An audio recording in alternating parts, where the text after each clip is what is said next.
Bonjour à tous et bienvenue dans ce tutoriel de compétences Mac où aujourd'hui on va voir un peu les options de présentation du bureau.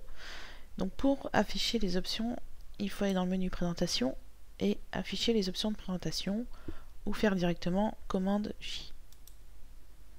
Donc ici pour le bureau, on n'a pas beaucoup d'options, mais en général elles suffisent à répondre à la plupart des besoins. Donc on peut définir donc la taille des icônes, l'espacement de la grille, donc ça sera l'espace qu'il y aura entre les éléments, la taille du texte. Ça doit vous rappeler les options de présentation du Finder qu'on a vu dans un précédent tutoriel. C'est un peu la même chose, sauf que là il y a une petite nuance qu'on va voir tout de suite. Donc vous pouvez choisir la taille du texte des icônes, positionner le texte en bas ou à droite, afficher ou non les informations.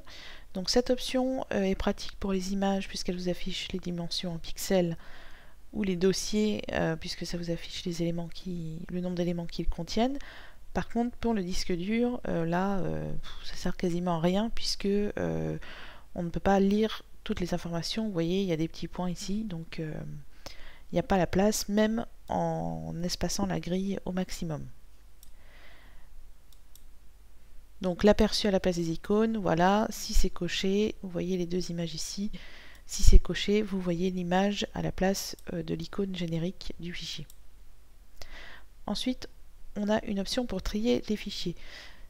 Par défaut, vous le voyez, Macintosh HD, votre disque dur, il est en haut à droite. Mais vous pourriez très bien avoir envie de le mettre ici. Mais là, ça ne fonctionne pas. Il est rangé automatiquement en haut puisque les icônes sont triées par nom. Si vous choisissez aucun, là à ce moment-là, libre à vous de placer le disque dur ou vos dossiers où bon vous semble. Et nouveauté d'OS 10 Mountain Lion, vous pouvez, même après un redémarrage, conserver ces emplacements tels qu'ils le sont actuellement. Sous les systèmes précédents, il n'y avait pas d'option en fait pour que les icônes restent en place après une fermeture de session ou un démarrage. Donc là, enfin, vous pouvez donc placer vos fichiers comme vous le souhaitez.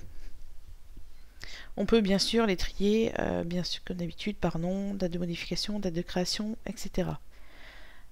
Alors, si vous voulez ranger par nom, même si le disque dur, comme son nom commence par M pour Macintosh, il sera toujours en haut à droite.